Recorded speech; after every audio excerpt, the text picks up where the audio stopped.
ನಮಸ್ಕಾರ. ಕರ್ನಾಟಕ ಚಾಲಕರ ಯೂನಿಯನ್ನಿಂದ ಸತೀಶ್ ಅಂತೇಳಿ ಮಾತಾಡ್ತಾ ಇರೋದು. ಸ್ನೇಹಿತರೆ, ಇವತ್ತೇನು ಕರ್ನಾಟಕ ಹೈಕೋರ್ಟ್ನಲ್ಲಿ ಒಂದು ವಿಚಾರಣೆ ಇತ್ತು. ಈ ವಿಚಾರಣೆಯನ್ನು ಸೋಮವಾರಕ್ಕೆ ಮುಂದೂಡಿದ್ದಾರೆ. ಒಂದು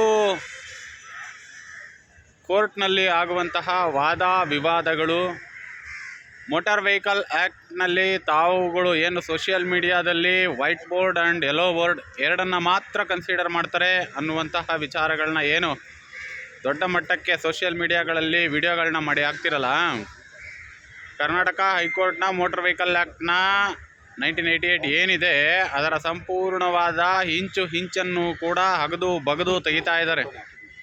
ಯಾವ ಪ್ರಾವಿಷನ್ನಲ್ಲಿ ನಮಗೆ ಅವಕಾಶಗಳು ಸಿಗಬಹುದು ಅನ್ನುವಂತಹ ಒಂದು ವಿಚಾರವನ್ನು ಇಟ್ಕೊಂಡು ದೊಡ್ಡ ಮಟ್ಟಕ್ಕೆ ಚರ್ಚೆಯನ್ನೇ ಮಾಡ್ತಿರ್ತಕ್ಕಂತಹ ಏನು 3 ಖಾಸಗಿ ಕಂಪನಿಗಳೇನಿದ್ದಾವೆ, ಓಲಾ, ಊಬರ್ ಆ್ಯಂಡ್ ರ್ಯಾಪಿಡೋ, ಇವುಗಳು ದೊಡ್ಡ ಮಟ್ಟಕ್ಕೆ ಸಮಯಾವಕಾಶವನ್ನು ಕೋರ್ಟ್ನಲ್ಲಿ ಕಾಲಹರಣ ಮಾಡೋದ್ರ ಮುಖಾಂತರವಾಗಿ ತಮಗೆ ಸಿಕ್ಕಂತಹ ಕಾಲಾವಕಾಶದಲ್ಲಿ ದೊಡ್ಡ ಮಟ್ಟಕ್ಕೆ ಚರ್ಚೆಯನ್ನೇನೋ ಮಾಡ್ತಾ ಇದ್ದಾರೆ.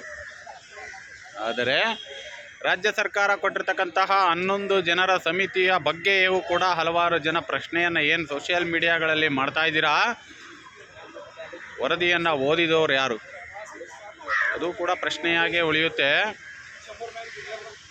ಕರ್ನಾಟಕ ಹೈಕೋರ್ಟ್ನಲ್ಲಿ ಬೈಕ್ ಟ್ಯಾಕ್ಸಿಗೆ ಸಂಬಂಧಪಟ್ಟಂತೆ ದೇಶದ ಹಲವಾರು ಹೈಕೋರ್ಟ್ಗಳಲ್ಲಿ ಇದ್ರ ವಿಚಾರವಾಗಿ ಚರ್ಚೆಯಾಗಿದೆ. ಅದ್ರ ಬಗ್ಗೆಯೂ ಕೂಡ ದೊಡ್ಡ ಮಟ್ಟಕ್ಕೆ ಚರ್ಚೆ ಆಗ್ತಾ ಇದೆ. ಏಕೆಂದರೆ ಇವತ್ತು ಕರ್ನಾಟಕ ಹೈಕೋರ್ಟ್ನಲ್ಲಿ ಮಾತ್ರ ನೀವು ಕೇಸಿದೆ ಅಂತ ಅಂದ್ಕೋಬೇಡಿ. ದೇಶದ ಹಲವಾರು ಹೈಕೋರ್ಟ್ಗಳಲ್ಲಿ ಈ ವಿಚಾರವಾಗಿ ಚರ್ಚೆಯಾಗಿ ನ್ಯಾಯವನ್ನು ಕೂಡ ಕೊಟ್ಟಿರ್ತಕ್ಕಂಥದ್ದನ್ನು ಕೂಡ ಈ ಒಂದು ಕೋರ್ಟ್ನ ಹಾಲ್ನಲ್ಲಿ ದೊಡ್ಡ ಮಟ್ಟಕ್ಕೇ ಚರ್ಚೆ ಆಗ್ತಾ ಇದೆ ಅಲ್ವಾ.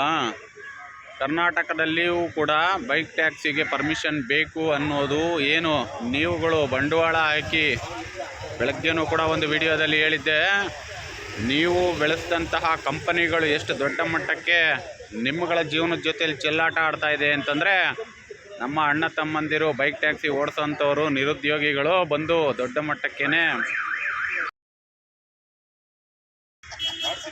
ಆ ವಿಚಾರವಾಗಿ ಇವತ್ತು ಏನು ಕರ್ನಾಟಕ ಹೈಕೋರ್ಟ್ನಲ್ಲಿ ಭಾಗವಹಿಸಿದ್ದಂತಹ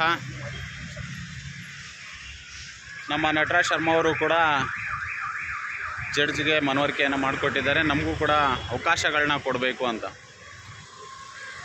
ಒಂದು ನೀವು ಅರ್ಥ ಮಾಡ್ಕೋಬೇಕಾಗಿರೋ ವಿಚಾರಗಳೇನು ಅಂದರೆ, ಸಿಂಗಲ್ ಬೆಂಚ್ ಆರ್ಗ್ಯುಮೆಂಟ್ ಆಗುವಂತಹ ಸಂದರ್ಭದಲ್ಲಿ ಬೈಕ್ ಟ್ಯಾಕ್ಸಿಗೆ ಸಂಬಂಧಪಟ್ಟ ವೆಲ್ಫೇರ್ ಅಸೋಸಿಯೇಷನ್ ಏನಿದೆ ಅದು ಆರ್ಗ್ಯುಮೆಂಟನ್ನೇ ಮಾಡಿರಲಿಲ್ಲ. ಮೇಲ್ಮನವಿ ತೆಗೆದುಕೊಂಡು ಬಂದ ತಕ್ಷಣ ಇಲ್ಲಿ ಬಂದು ಒಬ್ಬರು ಲಾಯರನ್ನು ಕೂಡ ನಿಯೋಜನೆಯನ್ನು ಮಾಡಿ ಆರ್ಗ್ಯುಮೆಂಟನ್ನು ಮಾಡ್ತಾಯಿದ್ದಾರೆ. ತಾವುಗಳು ದುಡ್ಡು ತಗೊಂಡಿದ್ದಾರೆ, ದುಡ್ಡಿಗೆ ಸೇಲ್ ಆಗಿದ್ದಾರೆ, ಹಾಗೆ ಹೀಗೆ ಅಂತ ಮಾತಾಡುವಂತಹ ಚಾಲಕರುಗಳಿಗೆ ನಾನು ಹೇಳ್ತಕ್ಕಂಥದ್ದು, ನೀವು ಎಷ್ಟು ದುಡ್ಡನ್ನು ಇಟ್ಟು ಲಾಯರ್ಗಳನ್ನ ಇಟ್ಟು ಪ್ರಶ್ನೆಯನ್ನು ಮಾಡ್ತಾ ಇದ್ದೀರಾ ಅಂಥದ್ದನ್ನು ಕೂಡ ನೋಡ್ಕೋಬೇಕು. ಸರ್ಕಾರಕ್ಕೆ ಕೇವಲ ಹೋರಾಟವನ್ನು ಮಾಡಿದ ತಕ್ಷಣ ನ್ಯಾಯ ಕೊಡಬೇಕು ಅಂತ ಏನಿಲ್ಲ. ಸರ್ಕಾರಕ್ಕೆ ಕಂಪನಿಗಳು ಕೂಡ ರೆಡ್ ಕಾರ್ಪೆಟ್ ಹಾಕ್ಕೊಂಡು ಬಂದಿರತಕ್ಕಂಥವರು ಕೂಡ ಅಷ್ಟೇ ಪ್ರೆಸರನ್ನು ಹಾಕ್ತಾ ಇರ್ತಾರೆ. ಅವ್ರಿಗೂ ಕೂಡ ನ್ಯಾಯ ಬೇಕು ಅನ್ನೋದು ಅಷ್ಟೇ ದೊಡ್ಡ ಮಟ್ಟದ ಹೋರಾಟವನ್ನು ಕೂಡ ಅವರು ಮಾಡ್ತಾ ಇರ್ತಾರೆ. ನಾವು ರಸ್ತೆಗಳದ್ದು ಹೋರಾಟವನ್ನು ಮಾಡಿದರೆ ತುತ್ತು ಅನ್ನಕ್ಕಾಗಿ ಪ್ರತಿದಿನವೂ ಕೂಡ ಹಾಹಾಕಾರವನ್ನು ಹೇಗೆ ವ್ಯಕ್ತಪಡಿಸ್ತಾ ಇದ್ದೀವೋ ಅದೇ ರೀತಿ ಅವರು ಕೂಡ ನಿಮ್ಮ ಬಂಡವಾಳವನ್ನು ಬಡಿದು ಬಾಯಿಗೆ ಹಾಕ್ಕೊಳ್ಳೋದಕ್ಕೂ ಕೂಡ ಅವರು ಅಷ್ಟೇ ಆತುರಿತಾ ಇರ್ತಾರೆ. ತಾವುಗಳು ಅರ್ಥ ಮಾಡ್ಕೋಬೇಕು. ಕೇವಲ ಎಲ್ಲೋ ನಿಂತು ಏನೋ ಬಾಯಿಗೆ ಬಂದಂತೆ ಮಾತಾಡೋದಲ್ಲ, ಎಲ್ಲದನ್ನು ಬಿಟ್ಟು ನ್ಯಾಯಾಲಯ ಏನು ತೀರ್ಪನ್ನು ಕೊಡುತ್ತೆ ಅದನ್ನು ನಾವು ಸ್ವಾಗತವನ್ನು ಮಾಡಬೇಕಾಗುತ್ತೆ. ತೀರ್ಪು ಕೊಡೋದಕ್ಕಿಂತ ಮೊದಲು ನಮ್ಮ ಕಷ್ಟಗಳನ್ನು ನ್ಯಾಯಾಲಯಕ್ಕೆ ಮನವರಿಕೆಯನ್ನು ಮಾಡಿಕೊಡ್ಬೇಕಾಗುತ್ತೆ.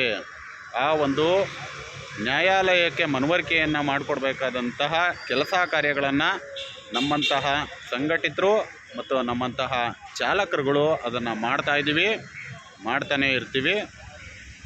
ಮುಂದೆ ಇನ್ನೂ ಕೂಡ ತುಂಬ ವಿಚಾರಗಳಿದೆ ಮಾತಾಡೋದು. ಇವತ್ತಿಗೆ ಸಂಬಂಧಪಟ್ಟಂತಹ ಹೈಕೋರ್ಟ್ನ ಅಪ್ಡೇಟು 1ನೇ ತಾರೀಕು ಡಿಸೆಂಬರ್ ಸೋಮವಾರಕ್ಕೆ ಮುಂದೂಡಿದೆ. ಇನ್ನೂ ಕೂಡ ಹಲವಾರು ವಿಚಾರಗಳ ಬಗ್ಗೆ ಚರ್ಚೆ ಆಗಬೇಕಾಗಿದೆ. ಆ ಚರ್ಚೆಯ ಸಂಪೂರ್ಣ ವಿವರಗಳನ್ನು ಮುಂದಿನ ದಿನಗಳಲ್ಲಿ ತಿಳಿಸುವಂತಹ ಕೆಲಸ ಕಾರ್ಯಗಳನ್ನ ಮಾಡ್ತೇನೆ. ಧನ್ಯವಾದಗಳು. ಆದರೆ ಕಮೆಂಟ್ ಆಗ್ತಿರೋರಿಗೆ ಒಂದು ಮಾತು ಹೇಳಿದೆ ನಾನು, ನಿರುದ್ಯೋಗಿಗಳು ಅಂತ. ಕೆಲಸ ಕೊಡಬೇಕಾದ್ದು ಸರ್ಕಾರದ ಕೆಲಸ. ಇನ್ನೊಬ್ಬನ ತಟ್ಟೆಗೆ ಬಂದು ಅನ್ನ ಕಿತ್ಕೊಳ್ಳೋ ಅಂಥದ್ದಲ್ಲ. ನೀನು ಬೈಕ್ ಇಟ್ಕೊಂಡ ತಕ್ಷಣ ಬಂದ್ಬಿಟ್ಟು ಇಲ್ಲಿ ಕಮೆಂಟ್ ಹಾಕಿದ ತಕ್ಷಣ ನ್ಯಾಯಾಲಯ ನಿನಗೆ ನ್ಯಾಯ ಕೊಡುತ್ತೆ ಅಂತಲ್ಲಪ್ಪ. ಕಮೆಂಟ್ ಹಾಕುವಾಗಲೂ ಕೂಡ ನಿನಗೂ ಕೂಡ ಒಂದು ಕುಟುಂಬ ಇರುತ್ತೆ ಅನ್ನೋದನ್ನು ನೋಡಿಕೊಂಡು ಕಮೆಂಟ್ ಹಾಕು.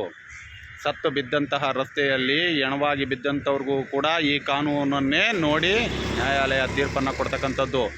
ಏನು ನಿಮ್ಮ ಲಾಯರ್ಗಳು ಇವತ್ತು ಬಂದು ಕರ್ನಾಟಕ ಹೈಕೋರ್ಟ್ನಲ್ಲಿ ಹೇಳ್ತಾರಲ್ಲ, ನಾವು ಇನ್ಸೂರೆನ್ಸ್ ಕೊಡ್ತೀವಿ ಅಂತ. ಮಹದೇವಪುರದಲ್ಲಿ ಆಗಿರ್ತಕ್ಕಂತಹ ಅಪಘಾತಕ್ಕೆ ಮಹಿಳೆಗೆ ಫಸ್ಟ್ ಇನ್ಸೂರೆನ್ಸ್ ಕೊಡಿಸಿ, ಆಮೇಲೆ ಆ ಇನ್ಸೂರೆನ್ಸನ್ನು ತೊಗೊಂಡು ಬಂದು ಕಮೆಂಟ್ ಸೆಕ್ಷನಲ್ಲಿ ಹಾಕಿ, ಆಮೇಲೆ ಬಂದು ನೀವು ನ್ಯಾಯದ ಬಗ್ಗೆ ದೊಡ್ಡ ಮಟ್ಟಕ್ಕೆ ಚರ್ಚೆಯನ್ನು ಮಾಡಿ ಕಮೆಂಟ್ ಹಾಕುವಂತ್ರಿ. ಪದ ಬಳಕೆಯಲ್ಲಿರಲಿ. ನಮಗೂ ಬರ್ತದೆ ಬ್ರದರ್, ಪದ ಬಳಕೆಯನ್ನು ಮೀರಿ ಮಾತನಾಡೋದಕ್ಕೆ ನಮಗೂ ಬರ್ತದೆ. ಆದರೆ ನ್ಯಾಯದ ಪರವಾಗಿ ನಿಂತು ನಾವು ನ್ಯಾಯಕ್ಕೋಸ್ಕರ ಹೋರಾಡುವಂಥವ್ರು. ಹಾಗಾಗಿ ಪದ ಬಳಕೆಯಲ್ಲಿ ನಾವು ಕೂಡ ಇತಿಮಿತಿಯಾಗಿರ್ತೀವಿ ಬ್ರದರ್. Thank you.